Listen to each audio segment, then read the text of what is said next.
خوش نصیب ہے وہ لوگ جو اللہ کے محبوب کے میلاد کی محفل سجاتے ہیں اور اللہ کے محبوب سے پیار کرتے ہیں۔ اور جیسے میں پہلے کہہ چکا ہوں کہ ہم اس نبی مختار کا میلاد مناتے ہیں جو نبی زندہ و جاوید ہے اور مختار نبی ہے۔ ہم نے ایسے نبی کا کلمہ نہیں پڑھا کہ معاذ اللہ جس کے ہاتھ بندھے ہوئے ہوں، اور ہم نے ایسے بھی نبی کا کلمہ نہیں پڑھا جو معاذ اللہ مر کے مٹی میں مل گیا ہو، اور ہم نے ایسے بھی نبی کا کلمہ نہیں پڑھا جسے دیوار کے پیچھے کوئی علم نہ ہو، اور ہم نے ایسے بھی نبی کا کلمہ نہیں پڑھا کہ نماز پڑھتے ہوئے اگر اس کا خیال آ جائے تو نماز ٹوٹ جاتی ہے۔ ہم نے اس نبی کا کلمہ پڑھا ہے امتی جو کہتا ہے میرے امتی میں تیرے دل کے حال کا بھی جاننے والا نبی ہوں۔ وَأَمَّا السَّائِلَ فَلَا تَنْهَرْ، اب یہ کسی عالم کی لکھی ہوئی بات نہیں ہے، رب کا قرآن ہے۔ اللہ رب العزت قرآن مجید میں ارشاد فرماتا ہے وَأَمَّا السَّائِلَ فَلَا تَنْهَرْ، کہ اے میرے محبوب اگر کوئی سوالی کوئی سائل تیری بارگاہ میں آ جائے اور تیری دہلیز پہ آ کر اگر وہ تجھ سے کوئی مانگے سوال کرے تیری بارگاہ میں آ کر، تو اے میرے محمد اس سوالی کو خالی دامن نہیں لوٹانا ہے، اسے خالی نہیں بھیجنا، اس لیے کہ یہ اعلان تو نہیں کر رہا، یہ تیرا رب کر رہا ہے۔ یہ تیرا اعلان نہیں، یہ تیرا دعویٰ نہیں ہے، دعویٰ تیرے رب کا ہے قرآن میں، اور اسی قرآن میں اللہ کہتا ہے اِنَّا آتَيْنَاكَ الْكَوْثَرَ، محبوب ہم نے تجھے کوثر عطا فرما دیا ہے، کوثر دیا ہے۔ اور یہ میں کہتا ہوں کوئی شاید ہی ایسا ہمارا بچہ بھی 4-5 سال کا ہو جسے اِنَّا آتَيْنَاكَ الْكَوْثَرَ نہ آتی ہو، سورہ کوثر۔ وہ علیحدہ بات ہے کہ میں نے اور تو نے اسے مورے لگا کر اسمبلیوں میں بھیج دیا جنہیں قل هو اللہ احد بھی پڑھنا نہیں آتی، وگرنہ جن کے گھروں میں قرآن کی تلاوت ہو رہی ہو، جن کے گھروں میں مائیں لوریاں دیتے ہوئے آقا کی ذات پہ درود و سلام بھیجتی ہو، جن کے باپ کی آنکھ کھلے سارے سجدے میں ہو، نماز کے بعد قرآن کھول کر اللہ کے قرآن کی تلاوت کرے، پھر ان کے بچوں کو اِنَّا آتَيْنَاكَ الْكَوْثَرَ بھی آتا ہے، پھر قُلْ هُوَ اللَّهُ احد بھی آتی ہے۔ اللہ اکبر۔ تو اسی اِنَّا آتَيْنَاكَ الْكَوْثَرَ، ہم نے محمد تجھے کوثر عطا کیا ہے۔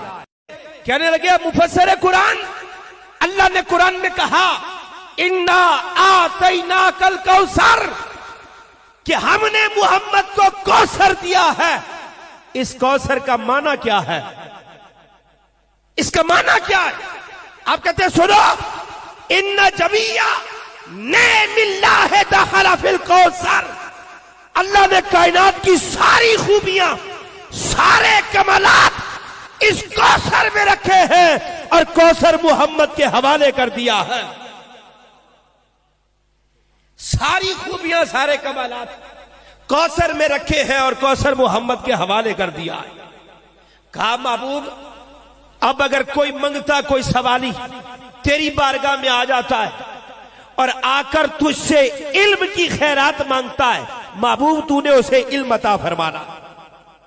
اگر تیری بارگاہ میں آ کر کوئی ایمان کی خیرات مانگتا ہے، اے محمد تو نے ایمان دینا ہے۔ اگر تیری بارگاہ میں آ کر کوئی تجھ سے جنت طلب کرنا ہے، محمد تو نے اسے جنت عطا فرمانی ہے۔ حضور کون ہے؟ جنت اس پوری کائنات کے مالک و مختار ہے۔ اللہ نے ساری کائنات بنائی، ساری کائنات بنائی اور بنا کر سونے محمد کے حوالے کر دیا. آپ علماء سے سنتے نہیں، حدیث سے بات کرتے ہیں کہ رب فرماتا ہے محبوب اگر تجھے بھیجنا مقصود نہ ہوتا زمین و آسمان نہ بنا. یہ ساری کائنات صدقہ ہے امنا کے لال محمد الرسول اللہ کا. تو جنت اگر کوئی مانگنے آتا ہے محبوب تو نے جنت عطا کرنی ہے. حضرت ابو قتادہ رضی اللہ تعالیٰ عنہ، جنگ ہے، کافروں کی طرف سے تیر آتا ہے، ادھر مسلمانوں کا لشکر ادھر کافروں کا لشکر. تیر کافروں کی طرف سے آیا، آپ کی آنکھ میں پیوست ہو گیا، آنکھ میں لگا تیر. حضرت ابو قتادہ نے تیر کو کھینچا باہر، ساتھ آنکھ کا یہ ڈیلا بھی جو ہے باہر آ گیا. اب آنکھ دینے والی ذات ہے کون؟ ہمیں آنکھیں کس نے دیے؟ کان کس نے دیے؟ ہاتھ پاؤں اللہ نے دیے. یہ پورا وجود اللہ نے بنایا. میں نے کہا 14 صدیاں بعد تجھے پتا ہے، حضرت ابو قتادہ کو نہیں پتا تھا. وہ صحابی رسول ہے، آقا کا صحابی ہے، کلمہ پڑھنے والا، جانتا تھا سارا وجود اللہ نے بنایا ہے، آنکھ بھی اللہ نے دی ہے. پر تیر سے آنکھ کو ہٹا کر ہتھیلی پہ رکھ کے سیدھا بارگاہ مصطفیٰ میں حاضر ہو گیا. سیدھا حضور کی بارگاہ میں چلے گئے، ہاتھ کی ہتھیلی پہ وہ پتلی رکھی ہوئی ہے، چلے گئے آنکھ کا ڈیلا. آقا کی بارگاہ میں حاضر ہے، کہتے یا رسول اللہ تیر لگا ہے، آنکھ باہر آ گئی. اللہ کے محبوب یہ آنکھ مجھے میری واپس لوٹا دیجیے. حضور آنکھ واپس لوٹائے. اب حضور نے یہ نہیں کہا ابو قتادہ شرک کرتا ہے، کیا بات کر رہا ہے، میں آنکھ دینے والا نہیں ہوں، آنکھ دینے والی اللہ کی ذات ہے، مجھ سے نہ مانگ، مجھ سے نہ طلب کر. اور میں دے بھی کیسے سکتا ہوں؟ ابھی صبر کر، فرشتہ آئے گا میرے پاس جبرائیل، میں اس سے تیری بات کروں گا، وہ اللہ کی بارگاہ میں جائے گا، پھر اگر مجھے اجازت ملی، جواب ملا تو میں تجھے کچھ دوں گا. پر جانتے ہیں آقا نے کیا جواب دیا؟ جب ہاتھ ایسے سامنے کیا نا، آقا مجھے آنکھ چاہیے، تو تیرے میرے نبی نے فرمایا اے ابو قتادہ تجھے آنکھ چاہیے یا تجھے جنت چاہیے؟ میں نے اسی لیے کہا مالک و مختار نبی ہے، اسی لیے میں نے کہا اس نبی کا کلمہ پڑا ہے جو کائنات کی ہر شے دینے والا ہے. کہا حضور نے کیا چاہیے، آنکھ یا جنت؟ کہنے لگے اللہ کے محبوب جنت تو اسی دن مل گئی تھی جس دن تیرا کلمہ پڑھ لیا تھا. آقا جنت تو اسی دن مل گئی تھی جس دن اپنی تیری غلامی کا پٹا گلے میں ڈالا تھا. آقا مجھے تو میری آنکھ واپس لوٹا دیجیے. حضور نے کیا کیا؟ آقا نے ہاتھ کی ہتھیلی سے اس کو اٹھایا، آنکھ کی جگہ پہ رکھا، اوپر اپنا لعاب دہن لگایا، اوپر اپنا لعاب دہن لگایا. کوئی انسٹرومنٹ نہیں، کوئی جدید لیبارٹری نہیں، ہاسپٹل نہیں. 14 صدیاں بعد سائنس ترقی کر چکی، پر اس میدان جنگ میں آقا نے لعاب دہن لگایا. وہ صحابی کہتے ہیں لوگوں آنکھ تو پہلے بھی میرے پاس تھی، پر جس پر لعاب دہن مصطفیٰ لگا ہے میں اس آنکھ سے پہلے سے بھی زیادہ دور سے دیکھ لیتا تھا، پہلے سے بھی زیادہ دور سے دیکھتا. آقا ہر شے دینے والے ہیں، جنت کے بھی مالک و مختار محمد الرسول اللہ. کوئی کہے جی آپ نے یہ کیسے بات کر دی، جنت کا مالک تو اللہ ہے. تو ہمارے علماء پتہ کیا جواب دیتے؟ کہتے سنو اللہ ہے جنت کا خالق، جنت بنانے والا ہے، جنت کا خالق ہے، جنت بنانے والا ہے. اس نے جنت بنا کر مصطفیٰ کے حوالے کر دی ہے، پٹا ڈال لیا. پر آقا کیا کروں، میرے گھر میں میری ماں ہے، ابھی تک کلمہ نہیں پڑھا. حضور کلمہ نہیں پڑھ سکی، گھر میں ہے، اور میں سوچتا ہوں دل میں خیال آتا ہے اگر اسی حال میں میری ماں مر گئی تو جہنم کی نظر ہو جائے گی.